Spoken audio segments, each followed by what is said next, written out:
Hello YouTube, and today I'm going to show you how to replace this Workwin MACD or Macdee Kayla flush valve, which is a pneumatic flush valve. As you can see, it just says Workwin. It comes under Macdee dual flush pneumatic or Kayla flush valve. So first of all, you've got access inside of your cistern. This one has a fancy pull down. Yours might have a pop off that you need to get inside. Then once inside, you need to remove this plastic plate which just connects the hoses from the flush valve through to the front, and you're going to need to undo them by wiggling them and pulling them off. Make sure you pull these straight, otherwise you'll snap the lugs off. Then what you want to do is you want to then remove the original flush valve. You don't need to turn the water off to do this because the water will just run into the toilet bowl, but if you feel comfortable you can isolate the water. And what I'm going to do is just show you in my hand what I'm doing inside the cistern.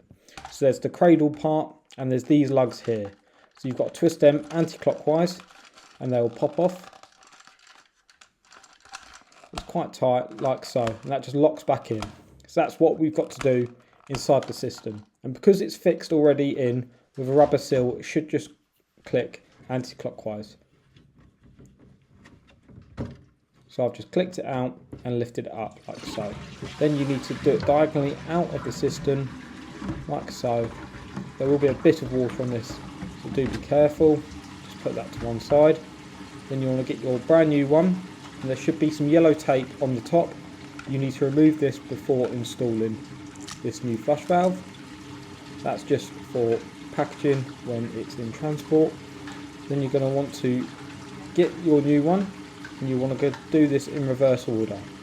So you're going to get it and put it off the cradle and put it in diagonally into the cistern. So once again, same way. And you want to try and locate this. So you might need to move it up and down, but once you locate it in there, you just turn it clockwise until it clicks, like so. And then you'll hear the cistern start to fill instead of running into the toilet bowl.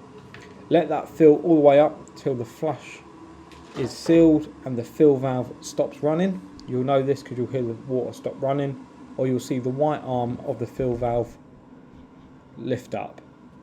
While that's doing that, I'm just going to replace the flush button as it comes in the pack. Once again, you want to loosen the back nut of this, spin that all the way off, remove that, and then get your brand new button and place that through the hole.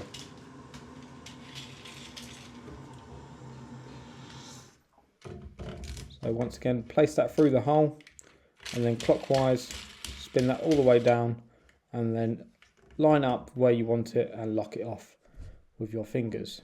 As you can see, there is a blue mark. That is for the blue hose, and then there's the clear one which goes on the top. So what you need to do is line them up and then wiggle them all the way on, because once you'll see here, they do come off quite easily if they're not pushed all the way on. So what I do is like to push it and wiggle it in all directions to push it firmly onto the flush button. You just got to double check that it's definitely pushed on correctly. As you can see on my installation, this blue cover, I'm actually going to bypass it because it's just another air joint that might leak and you might get the full force of air going to it, or there might be a split in this plastic.